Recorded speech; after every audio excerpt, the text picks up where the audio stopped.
Hello everyone and welcome back to the channel. Today I'm going to be showing you everything that I served at my son's first birthday party. We are vegan and I did decide to make everything gluten-free because I think I had run out of flour and I just wanted to be more inclusive of people who might have had allergies. So here is just a basic overview of everything that we served and his little birthday banner. I did serve Kool-Aid and water. Oh, there he is. Look at him hitting his balloons. I served Kool-Aid and water as the drink, and I will get into the food. So I'm going to start off with the easiest thing that I had, and that was just a mixed nuts bowl. I had a bunch of nuts, and I just wanted to kind of get rid of them, so I just threw them in a pretty little bowl and just let people go to town on them. The next thing I chose to make is a recipe that was very common in my house growing up, and it is no-bake cookies. These are the best I've ever tried, and I did veganize them, and I'll show you how.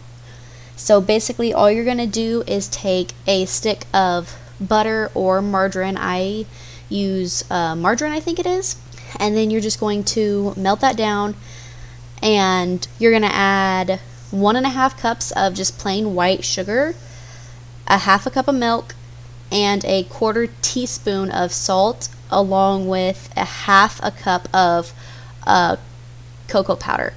And you're just going to stir that till it's combined, and then you're going to bring it up to a boil it for 2 minutes, and then immediately take it off the heat.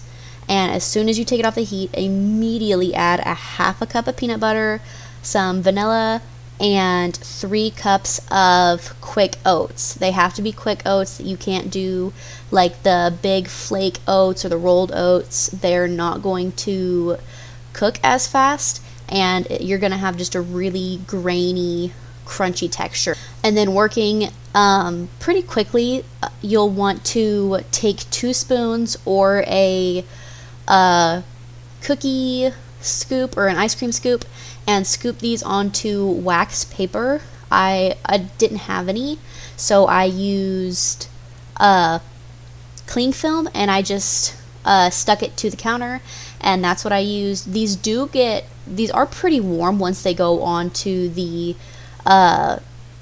counter once you shape them, so I would recommend using wax paper because I could tell they were a little stuck to the plastic, and I could tell it had kind of melted because of how hot they were when I put them down. But that was probably my favorite dessert that I made for his party. Next up, we have homemade banana muffins because my son is obsessed with bananas and he loves them. So basically all you're going to do is you're going to start out making some buttermilk, and you just need a 1/2 cup of that. So I just added 2 teaspoons of white vinegar to a measuring cup, and then I filled up the measuring cup to the 1/2 cup line with oat milk, and it made like butter oat milk or whatever. And then you're going to make a flax egg. So you're going to take 2 tablespoons of ground flaxseed and mix it with 6 tablespoons of water, stir it, and set that to the side as well, and that is what we use in place of eggs. Next up, you're going to take a 3/4 cup of butter and 1.5 cups of sugar, and you're going to cream that together. And then you're going to add 2 cups of mashed bananas. Then you're going to add in you're going to add in the flax seeds, and then you're going to add in a teaspoon of vanilla. And then in a separate bowl, you're going to add 2 1/3 or 2.5 cups of oat flour is how much I ended up using. I do live in a higher, drier climate, so the amount of flour you use might differ. So I would start out at 2 cups and then see what you need. Then you're going to add a teaspoon of baking soda and a teaspoon of salt. Mix the dry ingredients together, and then you're going to add the dry ingredients to the wet ingredients, and then add the buttermilk, and then you're going to stir that until they were combined. The recipe said to pour it into muffin tins and bake at 350 for 15 to 20 minutes. However, I noticed, I think it's because I switched out the flours and I used oat flour instead of regular flour.